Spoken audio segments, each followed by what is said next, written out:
방금 들으신 찬양은 교회여 일어나라 라는 그런 찬양인데, 가사를 보시면 교회여 일어나라, 주께서 부르시니 두려움과 실패 내려놓고 교회여 일어나라, 주께서 보내시니 우리를 부르신 삶의 자리에서 교회여 일어나라, 우린 세상의 빛 하나님의 편지 주의 교회를 통해 세상이 주를 보리라.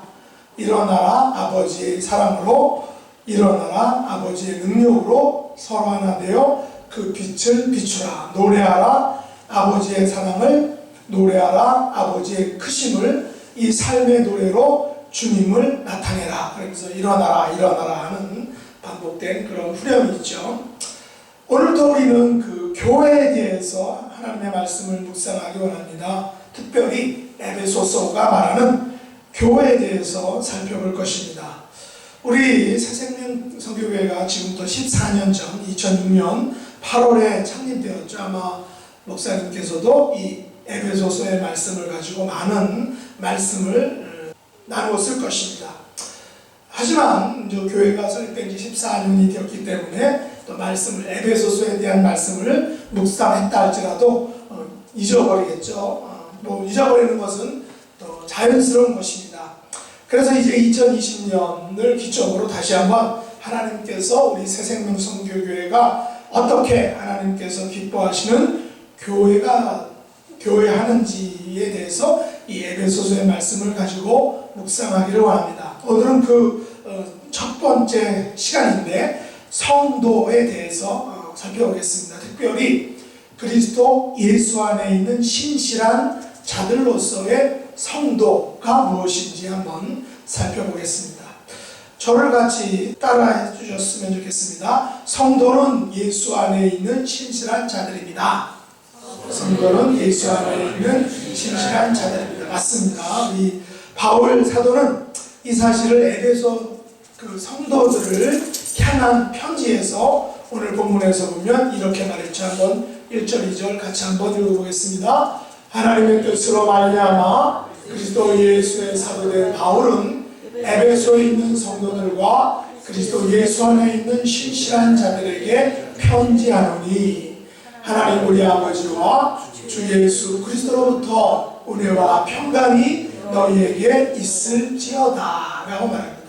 오늘 바울 사도가 에베소 교회 성도들을 향해 부른 이 호칭, 칭호, 바로 성도들, 그리고 예수 안에 있는 신실한 자들, 이것이 바로 저와 여러분이 가진 이름입니다.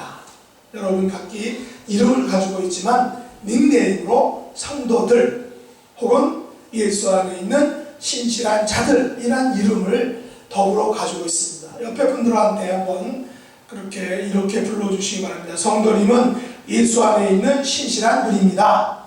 성도님은 예수 안에 있는 신실한 분입니다. 영어의 이 세인트라는 것은 성인 혹은 성자의 의미로 사용되고 있습니다. 로마 가톨릭에서는 순교를 당하거나 혹은 그를 통해서 놀라운 기적이 일어났다라고 인정되면 교황청의 심의를 거쳐서 그 사람을 성인이다 라고 이렇게 불러주게 되죠. 헬라어로 성도는 하나님께 부름받은 구별된 사람이란 의미를 가지고 있고, 그래서 초대교회 그리스도인들은 그리스도께 헌신되었다는 점에서 성도, 다시 말해서 구별된 사람들로 이렇게 그리스도인들을 불렀습니다. 그래서 성경이 말하는 이 성도는 우리가 흔히 말하는 세계 4대 성인이나 천주교에서 호칭하는 성인의 그런 칭호를 받는 사람이 아니라 교회 안에 있는 모든 그리스도인들, 다시 말해서 예수님을 믿는 사람들 일반을 가리키는 것이 바로 성도라는 거죠. 그런 의미에서 성도는 무엇이 되도록 부름받은 사람이고, 또 성도는 구별된 자가 되도록 부름받은 사람들이라는 것입니다. 오늘 본문 1절에 사도 바울은 성도에 대해서 이렇게 말합니다. 하나님의 뜻으로 말미암아 그리스도 예수의 사도된 바울은 에베소서에 있는 성도들과 그리스도 예수 안에 있는 신실한 자들에게 편지한다. 여기 보면 to the saints in 에베소서, 그 다음에 faithful in 크라이스트 지저스라고 이렇게 말하는데, 여기 보면 성도는 첫째 어떤 곳입니까? 에베소라는 그 지역 안에 있는 그 지역에 속한 사람들이 성도라는 것입니다. 오늘날 소위 성도라고 자처하는 많은 분들이 어떻게 신앙생활하고 있습니까? 많은 사람들은 자칭 성도라고 하면서 정작 지역교회에는 소속되어 있지 않습니다. 오늘날 작은 교회들은 점점 수적인 열쇠를 면치 못하고 있는데, 반면에 큰 교회들은 이런 수적으로는 좀 많이 있는 것을 보게 됩니다. 그러나 큰 교회들에 다니는 성도들이 그 지역교회에 속해서 그 신앙생활을 잘 하느냐라는 것입니다. 안타깝게도 그렇지 않다는 것이죠. 많은 사람들은 성도라고 하면서 일주일에 한 번 주일 예배에 참석합니다. 큰 교회는 교육시설도 잘 갖춰 있기 때문에 자녀들을 보내면서 자기들은 거기서 그 주일 예배 한 번을 딱 드리죠. 그렇다면 그분들은 지역교회에 속한 지역교회 양육 프로그램에 얼마나 참여하고 지역교회에 얼마나 열심일까 하는 것입니다. 많은 분들은 지역교회에 등록하지 않고 그냥 단순히 참석만 합니다. 그렇다면 이분들이 얼마나 물질로 혹은 봉사로 동참할까요? 지역교회에 속하지 않은 것은 어떻게 말하면 등록교인이 아니라는 것입니다. 등록교인과 그냥 교회에 다니는 사람은 엄청난 차이가 있습니다. 등록교인은 교인의 의무와 권리를 감당하죠. 등록교인, 멤버십을 가진 성도는 물질로 또 봉사로 섬김으로 모든 것들을 잘 감당합니다. 그러나 단순히 다니는 분은 그런 부담을 가지지 않습니다. 오늘 큰 교회들에서는 이런 멤버십에 대한 부담감 없이 단순히 참석만 하는 성도들이 많습니다. 이런 분들은 엄밀히 지역교회에 속한 성도가 아닌 것이죠. 그런 의미에서 에베소에 있는 성도들이란 이 바울의 호칭 속에는 하나님 교회 성도들이 갖추어야 할 아주 중요한 전제 조건이 있습니다. 그것은 성도란 모름지기 에베소라는 지역교회에 속해야 한다는 것입니다. 여러분들은 지금 새생명 선교교회란 지역교회에 속한 성도들이죠. 만일 여러분 주변에 지역교회에 속하지 않고 그냥 교회를 떠도는 분들이 있더라면 이런 분들에게 성도는 지역교회에 속해야 한다라고 우리가 알려줘야 할 것입니다. 그냥 나는 성도입니다 라는 말과 나는 새생명 선교교회 성도입니다 라는 그 말에는 의미는 하늘과 땅 차이가 난다는 것입니다. 사실 저도 2004년 유학 와서 오렌지 카운티에 2년 살았는데 거기에 이제 가까운 안가주 사랑의 교회 3부 예배, 그때 당시 11시 45분인가 그런 그 시간에 3부 예배를 드렸는데, 예배를 드리고 교회에서 주는 국밥 먹고 또 남쪽으로 1시간 쭉 내려가면 그 오후 4시에 셀백 교회에서 예배를 드립니다. 거기 예배 드리고 올라오는 길에 코스타니스에서 그 갈보리 채플에서 7시에 거기는 뭐 찬양 30분 말씀 30분 하고 축도도 없이 그냥 이렇게 예배를 성경 공부 스타일의 예배인데 거기에 참석하고 집에 온 적이 많습니다. 그렇게 해서 또 어떤 때는 로버트 슐러그 가까운 데 있죠. 그 크리스탈 교회 6개월 이상 거기에 계속 참여하면서 예배를 드렸습니다. 또 집 주변에 그 유명한 교회가 있어요. 잘 알려지지 않았지만 평신도 사역으로 유명한, 세계적으로 유명한 사이프러스 처치가 있는데 거기에도 꾸준히 다녔습니다. 뿐만 아니라 인터넷으로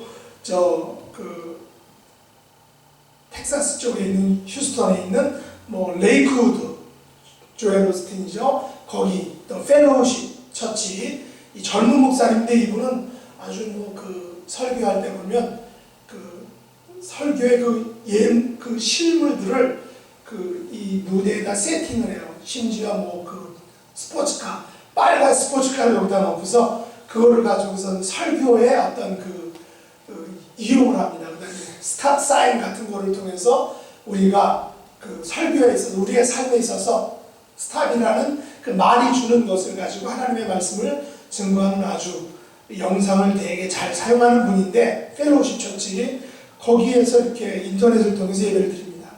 저 개인적으로는 뭐 다양한 다양한 교회들을 다니면서 교회 예배 스타일에 대해서 많은 것을 배워서 나중에는 뭐 논문으로 예배학을 썼지만 정작 저는 이들 교회의 성도는 아니었다는 거죠. 왜냐하면 이들 교회들의 멤버가 아니었기 때문에 그렇게 저는 그들 교회들에 대해서 아무런 봉사와 헌신을 잘 감당하지 못했기 때문입니다. 이민교회들 속에는 수많은 목회자들과 성도들이 이 명목뿐인 성도의 모습으로 교회를 다니고 있습니다. 거기에는 제대로 된 성도의 사스가 없겠죠. 그런 의미에서 우리 시파로 선교사님께서 약한 우리 교회에 오셔서 두 네 분이 열심히 섬겨주는 것 매우 소중하고 감사한 일입니다. 바울이 오늘 에베소 성도들이라 부른 것은 성도란 모름지기 지역교회에 속해야만 제대로 된 성도의 모습을 가질 수 있다는 것을 알려주는 것입니다.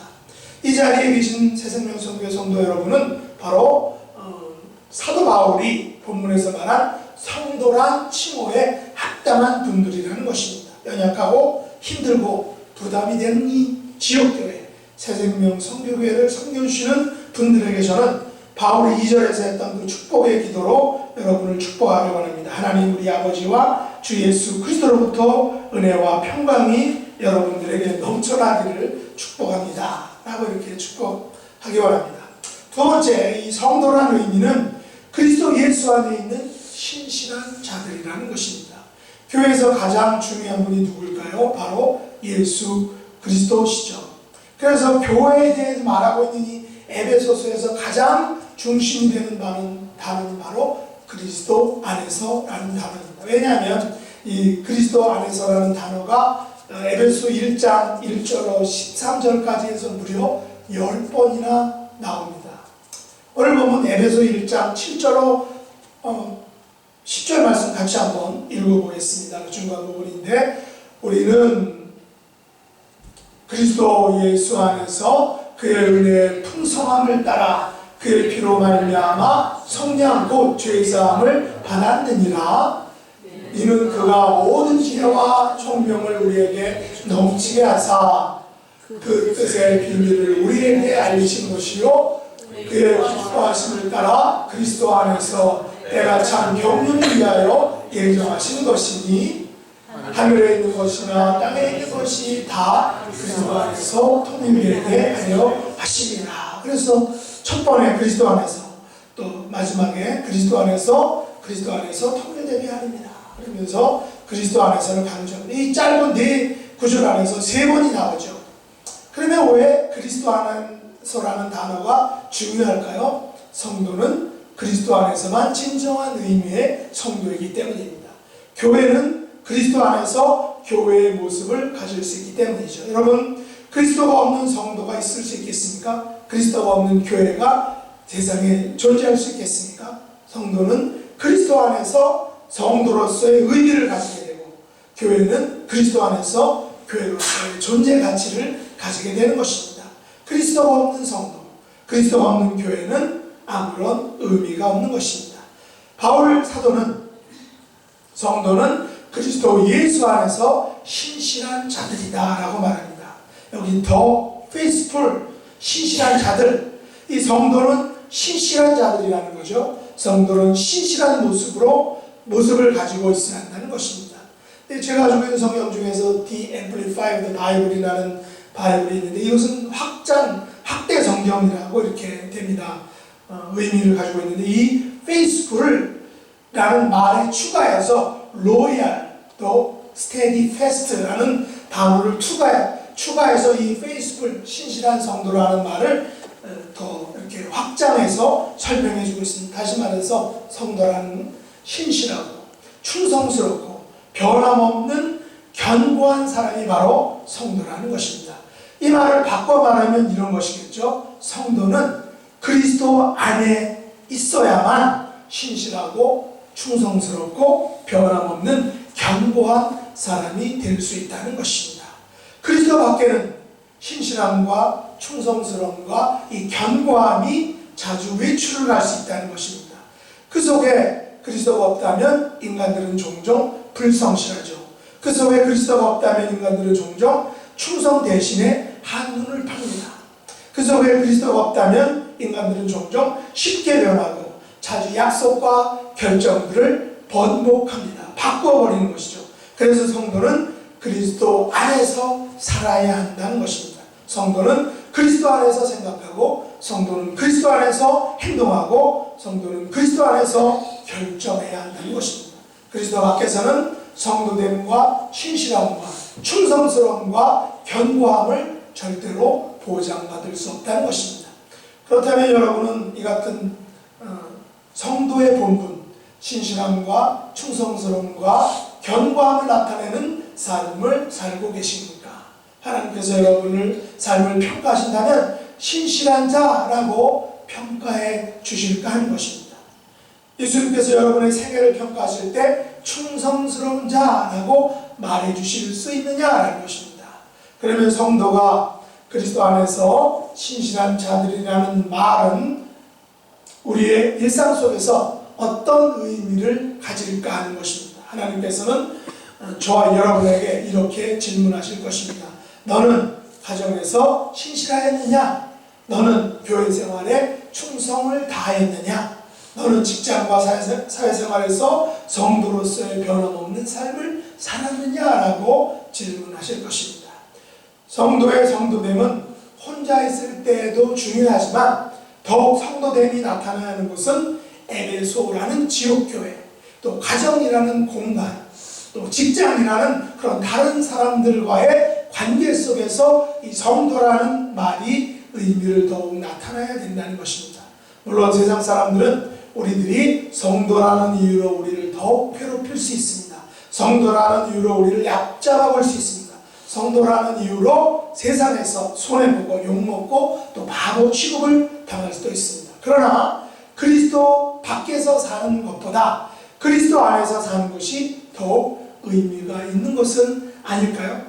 우리가 세상에서 손해보지 않으려고, 또 욕먹지 않으려고, 바보 취급 당하지 않으려고 만일 우리가 그리스도 밖에서 생각하고 그리스도 밖에서 행동하고 그리스도 밖에서 살아간다면 우리는 당장 욕은 먹지 않지만 결국 우리 대신 그리스도가 욕먹게 될 수 있다는 것입니다. 그래서 바울 사도가 고린도 성도들에게 어떻게 고백을 하고 있습니까? 고린도후서 12장 9절과 10절 말씀 같이 한번 다 같이 읽어보겠습니다.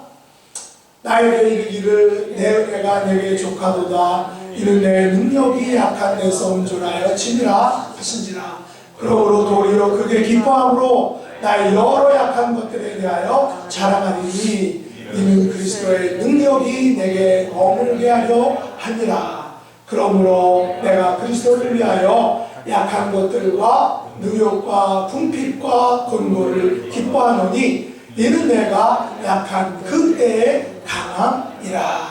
여러분, 이것이 우리 성도의 힘이 아닌가요? 이것이 우리 기독교가 가진 파워가 아닙니까? 이것이 우리 믿음의 역설이 아닙니까?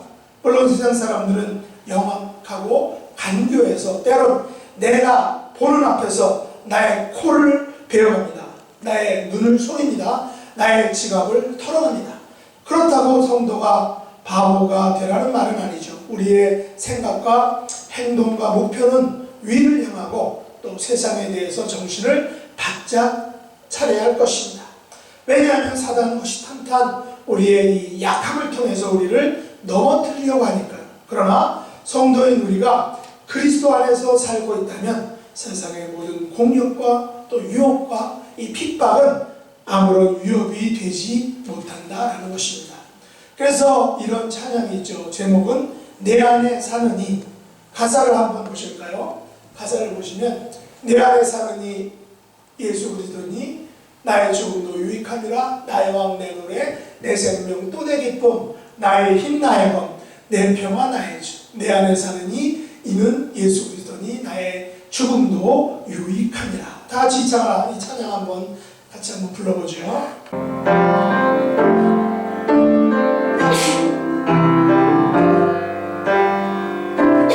내 안에 사느니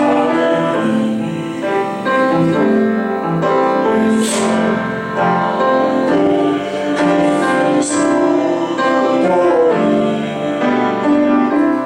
나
약간 좀 난해하게 옛날 우리가 즐겨 불렀던 그런 버전은 아닌 것 같은데, 어쨌든 가사가 이렇죠. 내 안에 사는 분은 예수 그리스도다.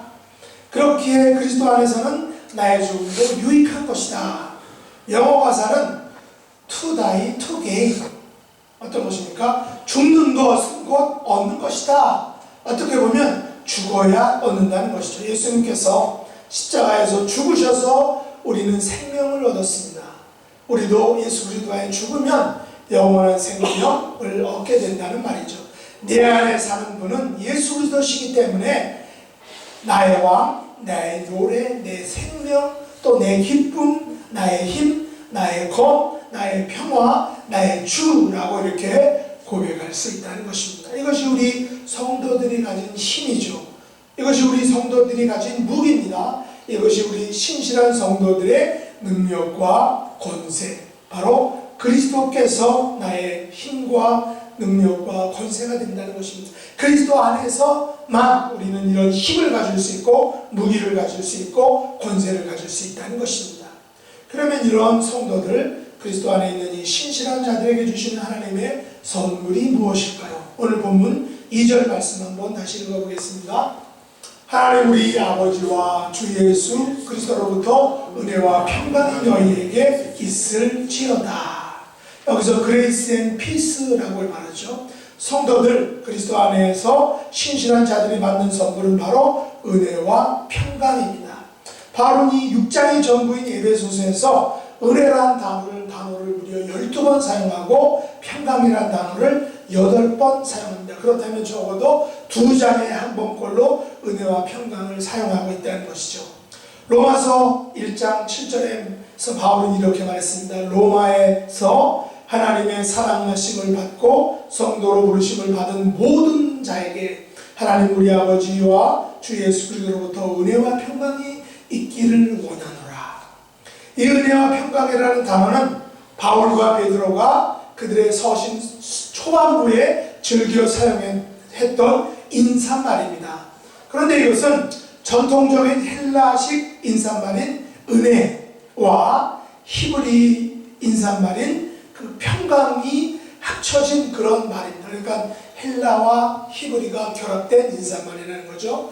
은혜로 번역된 헬라어 단어 카리스라는 말은 은혜, 기쁨과 즐거움, 선한 의지, 사랑, 호의, 긍휼, 은혜의 선물, 자비, 감사, 보답이라는 아주 엄청난 다양한 의미를 가지고 있는 것이 은혜, 카리스라는 헬라어의 이 단어입니다.